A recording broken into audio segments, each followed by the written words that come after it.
अस्सलाम वालेकुम, नमस्ते, सत श्री अकाल। कैसे हैं आप लोग? उम्मीद करती हूँ ठीक होंगे, खुश होंगे। मैं हूँ हज़ीक़ा अली और मेरे साथ हैं तारिक नियाज़ी। अस्सलाम वालेकुम, नमस्ते, सत श्री अकाल। उम्मीद करता हूँ ठीक होंगे, खुश होंगे। दोस्तों जहाँ रहें खुश रहें, माँ बाप का ख्याल करें, क्योंकि माँ बाप में तो सभी कुछ है। आज की हमारी वीडियो है 2022 and eventful year of India's RRTS। तो स्टार्ट करते हैं अपनी वीडियो को। Let's start. ओके गाइस, तो वीडियो का टाइटल है 2022 and eventful year for India's first RRTS। तो स्टार्ट करते हैं। देश की प्रथम रीजनल रेल का इंतजार अब खत्म होने वाला है। वर्ष 2022 में 82 किलोमीटर लंबे दिल्ली गाजियाबाद मेरठ कॉरिडोर को पटरी पर उतारने के लिए युद्ध स्तर पर निर्माण कार्य किया गया। दिन रात हो रहे कार्य की रफ्तार ने NCRTC को उस पल के समीप ला दिया है जहां से मार्च 2023 में साहिबाबाद से लेकर दुहाई तक के 17 किलोमीटर के प्रायोरिटी सेक्शन को आम लोगों के लिए शुरू करने का लक्ष्य रखा गया है। निर्माण कार्यों की इस श्रृंखला में NCRTC को सभी स्टेक होल्डर्स का पूरा सहयोग मिला और इसी का परिणाम है कि वर्ष 2022 में बहुत सी ऐसी गतिविधियां हुई जिनकी बदौलत दिल्ली से लेकर मेरठ तक RRTS के पिलर्स और वायडक्ट की रेखा स्पष्ट नजर आने लगी है। निर्मित किए जा रहे अधिकतर स्टेशन आकार ले चुके हैं। जनसाधारण को एक परिवर्तनशील परिवहन सेवा उपलब्ध कराने के लिए NCRTC ने अपने प्रयासों से वर्ष 2022 में कई उपलब्धियां हासिल की। इस वर्ष की शुरुआत से ही सिविल निर्माण ने गति पकड़ी और दिल्ली में आनंद विहार RRTS स्टेशन के भूमिगत हिस्से के कार्य की शुरुआत हुई। वर्तमान में स्टेशन के बेस और कॉन्कोर्स लेवल का कार्य पूरा हो चुका है। मार्च 2022 में ही आनंद विहार स्टेशन से न्यू अशोक नगर की ओर सुदर्शन ने 3 किलोमीटर लंबी टनल का निर्माण आरंभ किया। वर्तमान में आनंद विहार से दिल्ली और गाजियाबाद दोनों दिशाओं में कुल 4 सुदर्शन टनल निर्माण कर रही हैं। ये चारों 10 किलोमीटर में से लगभग 5 किलोमीटर की टनल का निर्माण पूर्ण कर चुकी हैं।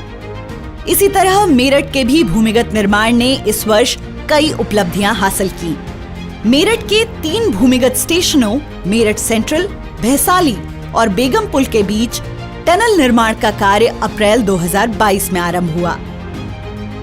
सुदर्शन 8.3 ने लगभग 4 महीने के वक्त में गांधी बाग से बेगमपुल के बीच 750 मीटर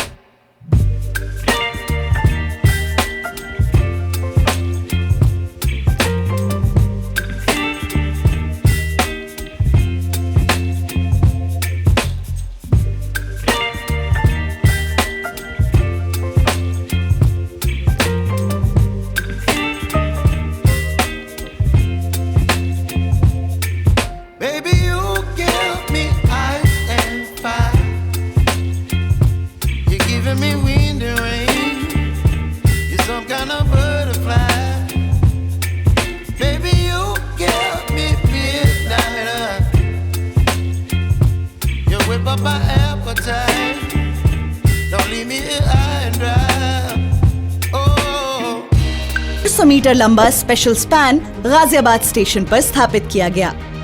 स्पैन स्थापना के साथ वायडक्ट निर्माण भी तेजी से प्रगति करता रहा। दिल्ली और उत्तर प्रदेश में कुल 70 किलोमीटर के एलिवेटेड सेक्शन में से आधे से ज्यादा वायडक्ट का निर्माण वर्ष 2022 में पूरा कर लिया गया।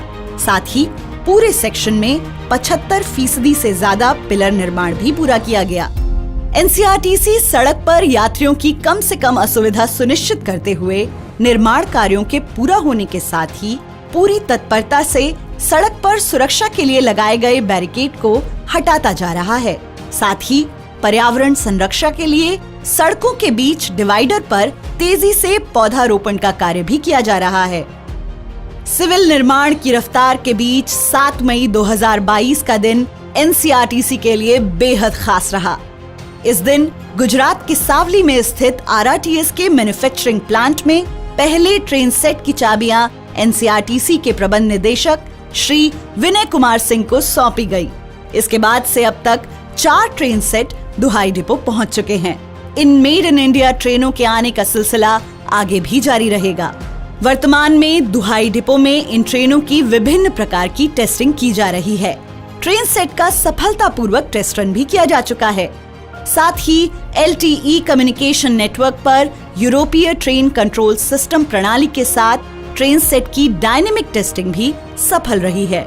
RRTS नेटवर्क में लगाया जाने वाला यह विश्व का अपनी तरह का पहला सिग्नलिंग सिस्टम होगा। ट्रेन सेट हासिल करने के साथ वर्ष 2022 में NCRTC की सबसे बड़ी उपलब्धि रही कि 17 किलोमीटर लंबे प्राथमिकता खंड में निर्माण कार्यों को लगभग पूर्ण कर लिया गया। मार्च 2023 तक इस खंड को आम जनता के लिए परिचालित करने का लक्ष्य रखा गया है। ट्रायल रन शुरू करने के लिए जोर शोर से तैयारियां जारी हैं। वायडक्ट निर्माण होने के बाद ट्रैक बिछाने का कार्य तेजी से किया जा रहा है। साथ ही OHE के इंस्टॉलेशन का कार्य भी अंतिम चरण में है। सिग्नलिंग और यात्रियों की सुरक्षा के लिए प्लेटफॉर्म स्क्रीन डोर्स के इंस्टॉलेशन का कार्य भी तेजी से किया जा रहा है। प्रायोरिटी सेक्शन में 5 स्टेशन हैं: साहिबाबाद, गाजियाबाद, गुलधर, दुहाई और दुहाई डिपो। इन 5 स्टेशनों के प्रवेश निकास द्वार आदि का निर्माण कार्य प्रगति पर है।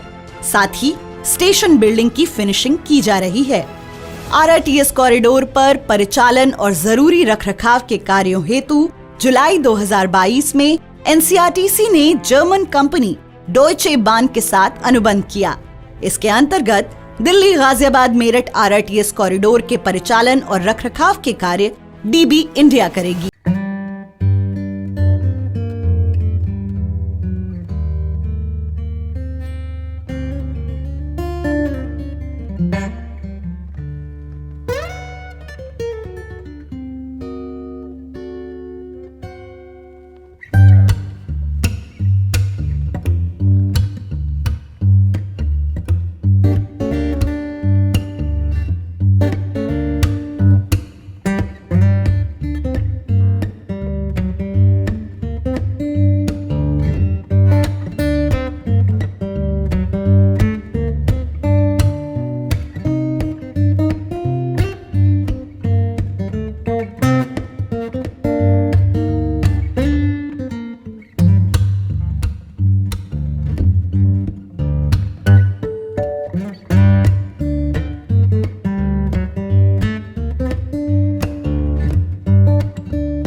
कई अभियान चलाए।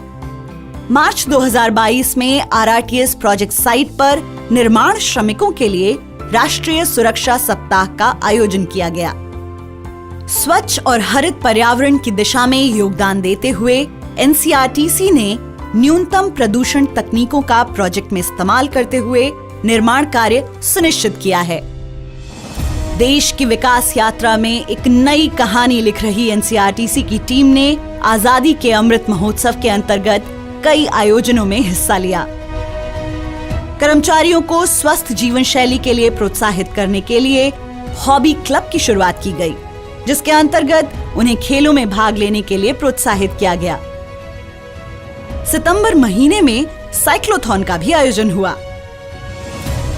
NCRTC NCR के यात्रियों को तीव्र, विश्वसनीय, सुरक्षित, सुखद एवं सतत गतिशीलता समाधान प्रदान कर उनके जीवन की गुणवत्ता में सुधार हेतु दृढ़ संकल्प है।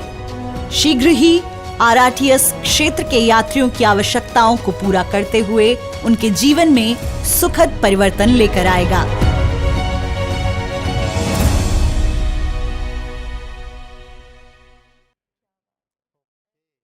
जी जनाब, मतलब यूँ समझ लें कि हम इसे कह सकते हैं 2022 जो है वो NCRTS का साल हुआ, यानी TC और RRTS, यानी कि अच्छा, हमने बहुत सारी बेशुमार वीडियोस भी देखी हैं, बहुत ज़्यादा प्रोजेक्ट भी देखे हैं, बहुत ज़्यादा इनोग्रेशन भी देखे हैं।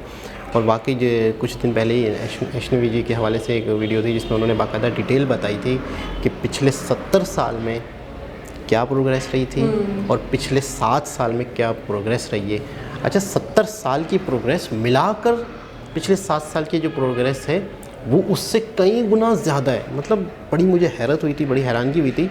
अच्छा, वो सारी प्रोग्रेस, अच्छा एक जब 2014 से बीजेपी आई, उन्होंने बाकायदा काम शुरू किए। ये तो सिर्फ रेलवे के हवाले से बात हो रही है, बेशुमार कई और काम हॉस्पिटल्स के हवाले से है, एम्स के हवाले से, बहुत सारी चीज़ें, स्पेस के हवाले से, इसरो के हवाले से, टेक्नोलॉजी के हवाले से, 5G के हवाले से। इस हवाले से अक्सर मतलब है कि वीडियोस भी हमने देखी।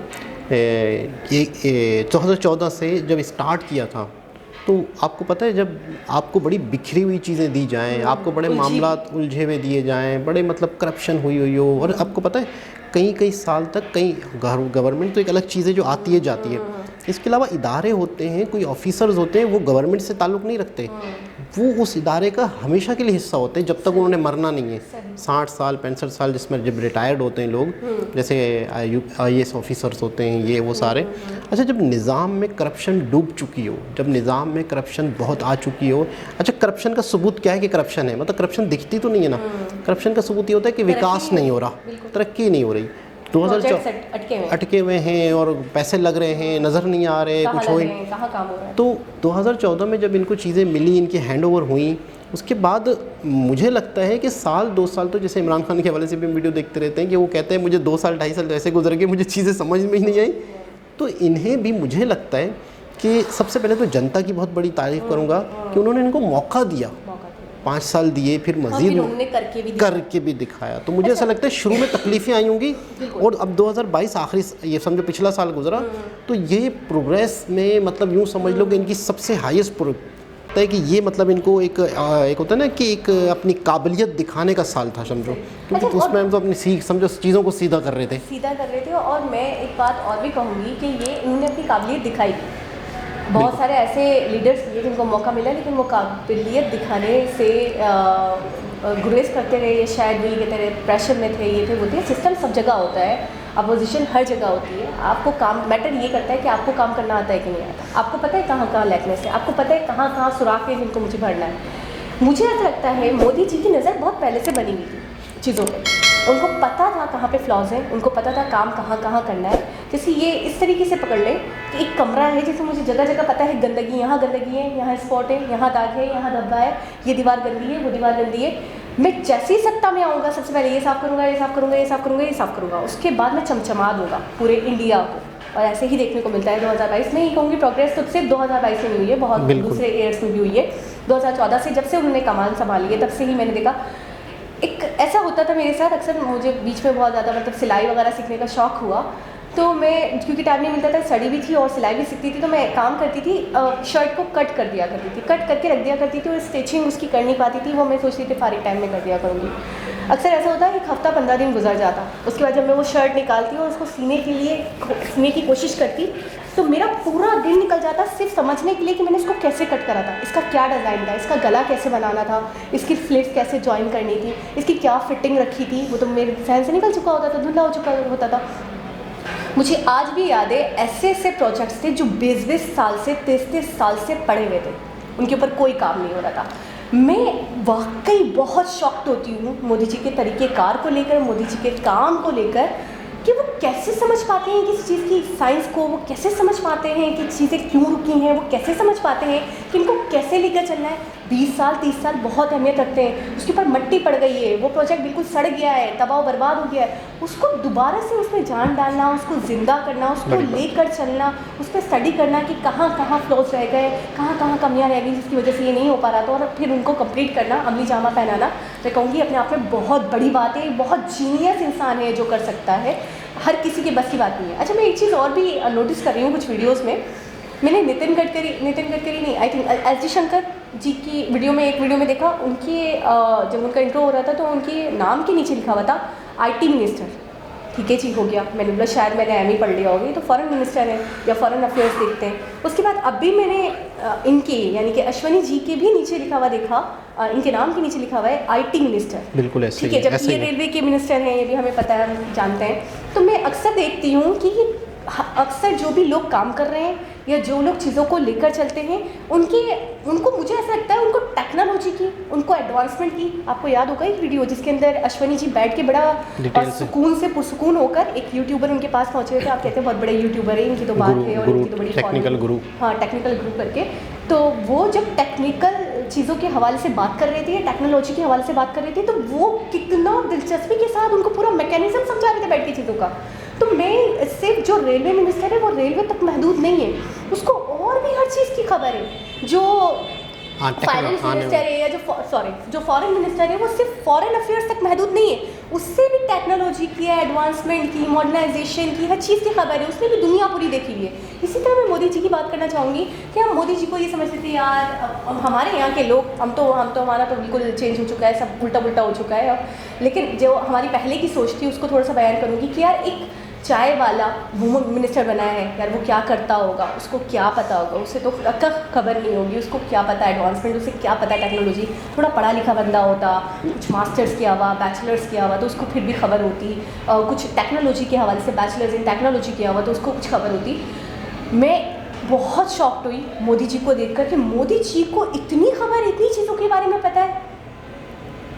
फर्स्ट रेल थी, ये फर्स्ट रेल का इनॉग्रेशन हुआ है दिल्ली, गाजियाबाद और मेरठ, ठीक है। और योगी जी का भी आपने देखा इन्वॉल्वमेंट रहा है बड़ा। मैंने देखा है कि वो अपने राज्य को लेकर बड़े सिंसियर हैं, बड़ा उसकी तरक्की के लिए कोशिश रहते हैं। हमने देखा था कि कुछ वीडियोस में हमने ये भी देखा कि बाहर की इन्वेस्टमेंट को लाने की बड़ी कोशिशें की जा रही हैं कि बाहर के लोग आकर इसके अंदर हमारे इंडिया में इन्वेस्ट करें, हमारे राज्यों में इन्वेस्ट करें। ट्रेनों के हवाले से किसी वीडियो पर हमने रिएक्शन दिया था, तो उसमें कॉमेंट आया था कि इंडिया में 80% रेलवे इलेक्ट्रिक हो चुका है, यानी कि जो ट्रेनें चलती हैं, जितनी भी अभी हम ये ट्रेनिंग देते हैं, ये इलेक्ट्रिसिटी। आपने देखा कि ट्रेन के ऊपर प्रॉपर एक वायरिंग सिस्टम है, तो ट्रेन जो चल रही है वो कहीं ना कहीं उन वायरों से जुड़ी हुई है।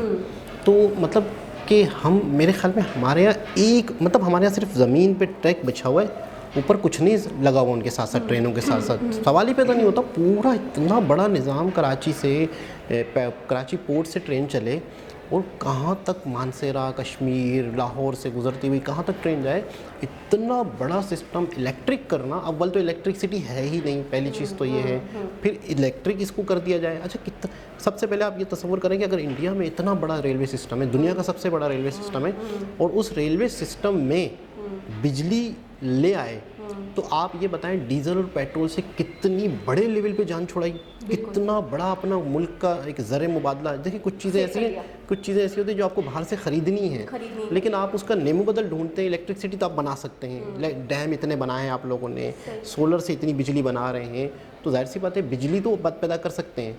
कुछ चीज़ें होती हैं कुदरती जो हमारे पास नहीं होती।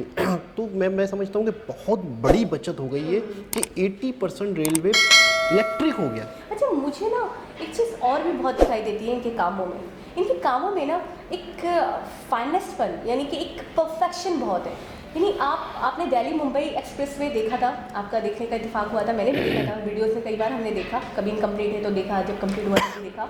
दुनिया का सबसे बड़ा एक्सप्रेसवे बना डाला इन्होंने, एक रिकॉर्ड कायम करा, एक बहुत बड़ा, मुझे लगता है महाज था वो उसको बना पाना, वो बहुत मुश्किल काम था, मुझे अपने आप में इम्पॉसिबल प्रोजेक्ट लगता था जो पॉसिबल हो पाया है। वो एक्सप्रेसवे देखने के बाद इतनी फिनिशिंग, इतनी एक्यूरेसी, इतनी परफेक्शन कि मुझे कहीं पे भी मैं ढूंढती थी कि यार मुझे कमी दिख जाए, इतना बड़ा प्रोजेक्ट है, इसने कहीं तो कुछ ना कुछ छोड़ दी होगी यार। ग्रीनरी के लिए वो कितनी लैंड, इसको मज़ीद बढ़ाने का भी आगे का एक प्लान है इनका। हमारा ग्रीन बस का एक छोटा सा वो जो ब्रिज बिछाया इन्होंने और वो जो एक ट्रैक बनाया, मैं ये कहूँगी उस तक को बनाने में नाकाम रहे कि वो कभी बस ट्रैक पे चलती है, कभी बस मेन रोड पे चलती है, कभी बस किसी और ब्रिज के ऊपर चढ़ जाती है, कभी बस ब्रिज पे से उतर जाती है। मतलब वो चलती है तो मैं ये सोचती हूँ जो लोग अंदर बैठते होंगे वो भी डिप्रेशन का शिकार होते होंगे, भाई इसका एक ट्रैक क्यों नहीं है इसकी।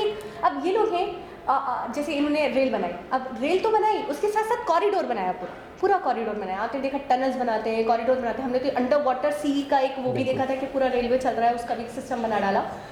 मैं ये देखती हूँ उनका काम बड़ा परफेक्शन से होता है। ये जो 7,000 करोड़ की लागत आ गई, 12,000 करोड़ की लागत आ गई, तो मैं बहुत परेशान हो जाती हूँ। इतना पैसा, इनकी तो करेंसी भी बढ़ी हमसे, लेकिन वाकई पैसा लगता है और दिखता है। वही आपकी वाली बात है कि जब करप्शन होता है तो पैसा तो लगता है लेकिन काम नहीं दिखता। पैसा भी दिखता है और काम भी दिखता है, और वाकई लगता है इसी लेवल का, इसी पाई का काम किया गया है। हर डिपार्टमेंट में काम हुआ है, लेकिन रेलवे ने वाकई मतलब यूँ समझ ले कि नज़र आया है। रेलवे की शक्ल ही चेंज हुई, कई रेलवे स्टेशन हमने शक्ल चेंज हुई, मैं तो ये कहूँगी। बिल्कुल ऐसा ही है। और रेलवे स्टेशन बने, रेल ट्रैक नए बने, नई ट्रेनें आई, वंदे भारत आई, विस्टाडोम आई। मोदी जी ने भी उस दिन भी जब कोलकाता के हवाले से, वेस्ट बंगाल के हवाले से जिक्र हो रहा था, तो उन्होंने बताया था। तो हमने मैं उसमें कह दिया था कि शायद वेस्ट बंगाल में भी स्टार्ट हो गई, तो स्टार्ट नहीं, कंप्लीट हो गया। हाँ, लेकिन इनॉग्रेशन था। तो वो कह रहे थे कि सबसे पहली मेट्रो जो है ना, वेस्ट बंगाल आप समझ रहे शायद तरक्की नहीं कर रहा, जितनी इंडिया में 24-25 अभी तक मेट्रो चल चुकी हैं सिटीज़ में, सबसे पहले वेस्ट बंगाल में पहली मेट्रो चली थी। तो जहाँ हम गलती कर रहे होते हैं, जहाँ हमें नॉलेज नहीं होती, तो आप लोगों के कमेंट से आप लोगों को हमें पता चल जाता है। तो एक बहुत ही ज़बरदस्त वीडियो थी, बहुत बढ़िया साल रहा 2022। हमने अभी तक आपसे 2022 के हवाले से कोई जिक्र नहीं किया, तो वाकई ये कि बहुत अच्छा आप लोगों के साथ साल रहा, और उम्मीद करते हैं कि 2023 भी बहुत अच्छा आप लोगों के साथ साल रहे। और हमने जिस तरीके से आप लोगों से सीखा, वीडियो से सीखा, बहुत कुछ 2022 में बहुत कुछ ज़िंदगी ने सिखाया। तो आप लोगों को भी सबको मतलब है कि आप लोग तो कमेंट्स कर रहे हैं। हमें तो बोल भी चुके हैं। मुझे एक व्यूवर तो मुझे ये कह रहे हैं कि आप मुझे बताएं पाकिस्तानी टाइम के हवाले से हैप्पी न्यू ईयर कहूँ या इंटरनेशनल जो टाइम है उसके हवाले से हैप्पी न्यू ईयर कहूँ। तो फिर उन्होंने पाकिस्तानी टाइम के हवाले से हमें बड़ी बात है, ये देखिए प्यार 12 बजे और अच्छा बाकायदा सबके नाम लेकर, मुझे बहुत अच्छा लगा। अच्छा, वो मोदी जी की एक वीडियो थी जिसके अंदर वो नाम लेकर मुखातिब करते थे, तो हम कह रहे थे बड़ी खुशी होती होगी, लेकिन जब बाकायदा कहा तारिक नियाज़ी साहब को, कैमरे वाली दीदी जी को, निम्रा को, अरमान को, मैं हैरान हो गई। मैंने कहा सबके नाम, मतलब किसी वीडियो में अगर मैंने निम्रा का या अरमान का जिक्र कर दिया है तो माशाल्लाह इतने इंटेलिजेंट लोग हैं। मुझे तो याद नहीं आ रहा कि किया है। हाँ, मैंने निम्रा का जिक्र किया था, तो उनके दिमाग में आई थिंक बैग वाली कोई वीडियो थी जिसके अंदर मैंने जिक्र कर दिया था, तो उनके दिमाग में बैठा हुआ था, बाकायदा नाम लेके मेंशन करके मुझे वाकई बहुत खुशी हुई कि नाम तक इनको याद होते हैं। वाकई बहुत अपनाइए। जबकि मुझे याद नहीं है कि कोई नाम लिया था कभी वीडियो में। तो यही तो फर्क है ना हमें और तो ये बड़ी बात है कि मतलब आप लोगों को सबके नाम याद है, तो ये बहुत बड़ी बात है।